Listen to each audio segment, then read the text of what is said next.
focusing on mixed race identity and what happens if you belong to more than one racial group, and how do you identify yourself with them.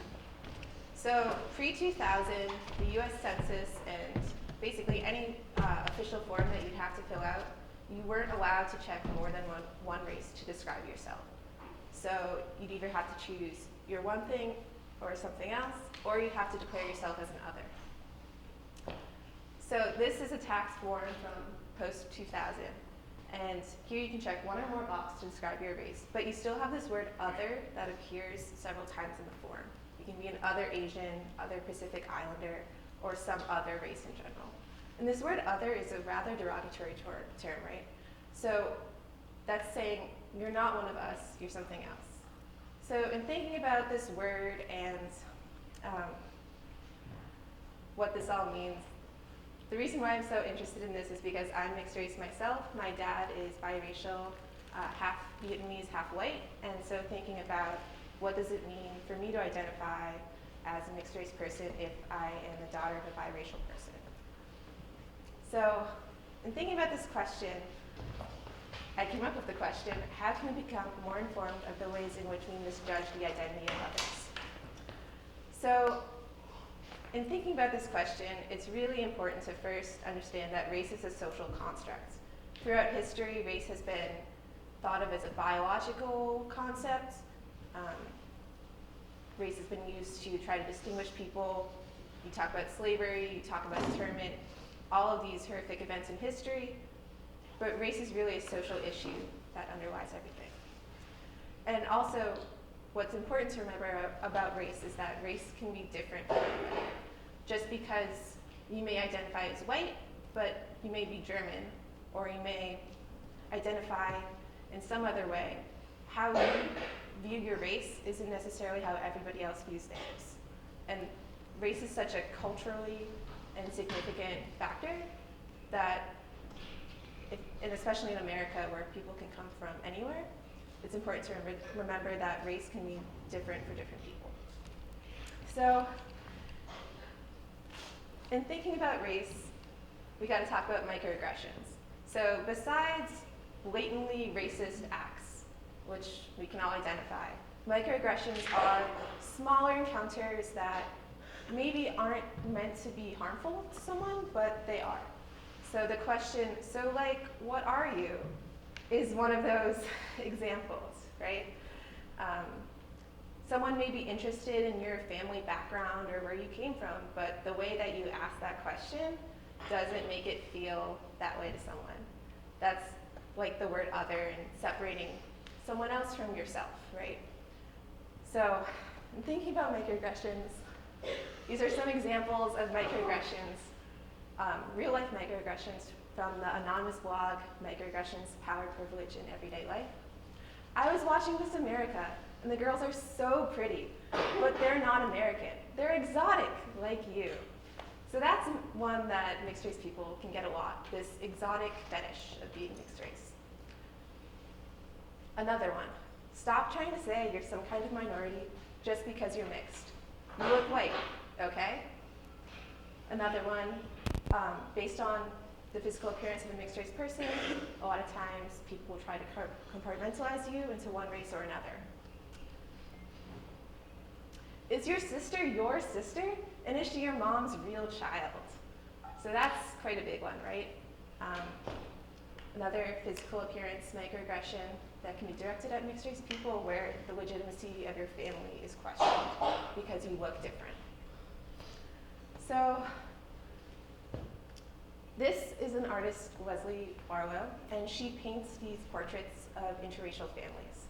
So this is her series, Loving, and it's to commemorate the Loving versus Virginia Supreme Court case in which interracial marriage was finally deemed legal in all states in 1967. So this was for the 50th anniversary of that.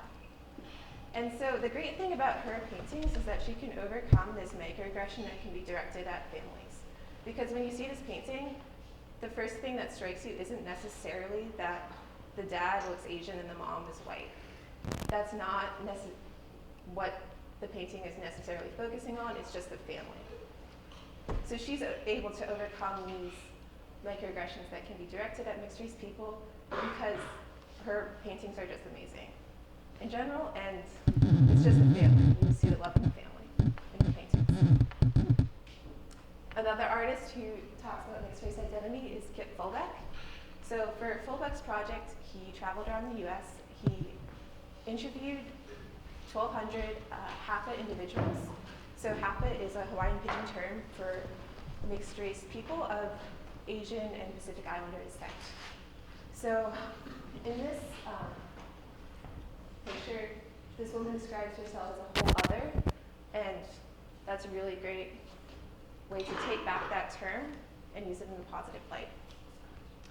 So Fulbeck took 1,200 portraits of people. So you have grandparents, you have young kids, you have people from all walks of life, and the great thing about Fulbeck's project is that he can really display how different everybody can look and appear from each other. So in that way, he's able to overcome this physical appearance microaggression because he has such a diversity of people that he can tribute, but they're all connected by the same identity of the Hapa identity. So in thinking about this project, I decided to interview mixed race students and see what their experience was at North and how they choose to identify. So for Sophia, she told me that people push their view of me being white on me, and if I want to identify as Cuban, it can seem as me trying to be different.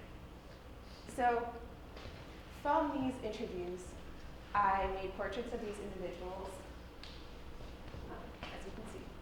And the goal of these portraits was really to talk about mixed race identity, but also to highlight the differences within mixed race identity amongst students at North.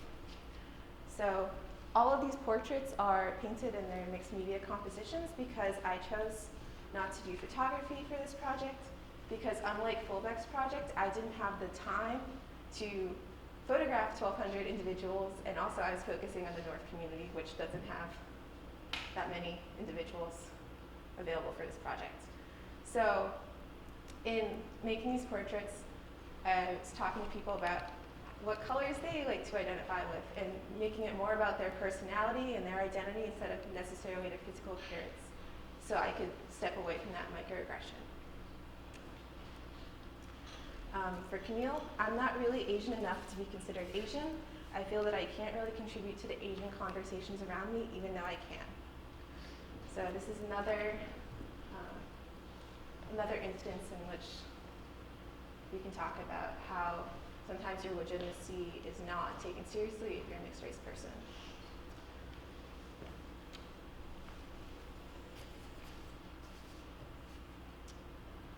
For Alan, and Alan had a very different experience when I talked to him. He mentioned that I'm extremely open, I think people respect me for who I am, and I don't have many fears of how people view me. So even within the North community, there's a great diversity in how people feel about their identity. And this goes back to the race concept as a whole, in which race can mean different things for different people.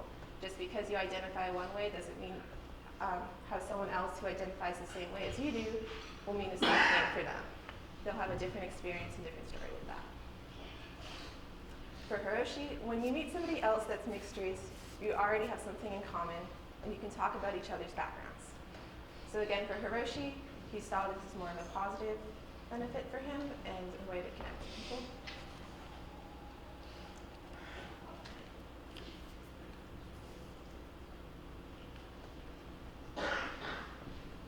And for Tai, she mentioned that she identifies mostly as German, but to most people, she doesn't appear German, and she kind of feels like she's not German enough. It's kind of sad because people celebrate diversity, but in the end, we stick to what we know.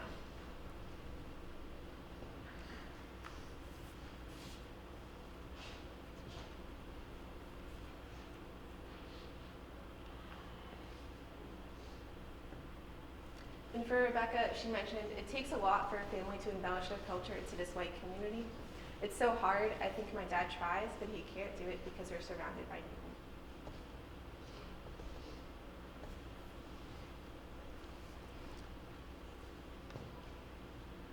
So in taking the time to talk to all these individuals at North, what I really got from the project is that if you're talking about a subject like race, which can be really sensitive for a lot of people, and a lot of political tension and what have you right now, if you come about it in a really genuine way and you're open to listening to what people have to say about themselves, even if it's contrary to what you may have thought,